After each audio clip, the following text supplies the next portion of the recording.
гости на Бургас, уважаемо жури! Добре дошли на 30-то юбилейно издание на празника на цветя Флора 2013 Бургас. Стана емблема на град Бургас и визитна картичка на града ни, това прекрасно изложение. И аз се радвам, че община Бургас има възможност да го организира. Разбрах, че следващите 7 дни ще бъдат така слънчеви и приятни, така че ще имаме възможност да посрещнем много гости, не само жители на град Бургас, но и гости на града, чужденци, туристи, които ще се насладят на прекрасните произведения на изкуството от цветя. Специално искам да благодаря тази година и на гостите, защото имаме международно участие. За първи път участват гръцки компании, на гостите от Турция. Да им благодаря, че подкрепят инициативата. Винаги са добре дошли в град Бургас, защото и нашите компании, които работят за производство и търговия с цветя и изделия, са отворени за комуникации и за обмяна на опит.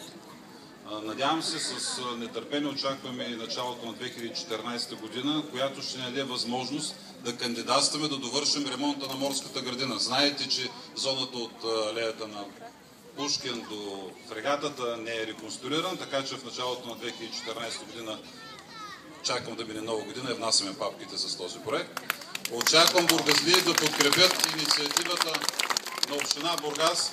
Вече е готов техническия проект за изграждане на целогодишен постоянен изложбен център Флора Бургас и вече тези мероприятия могат да бъдат провеждани целогодишно, включително и през зимните дни. В тези близки дни ще обявим на сайта на община Бургас работния проект. Очаквам похвали, критики и коментари от бургазлии, защото бургазлии винаги разсъждават прагматично и в полза на нашия любим град.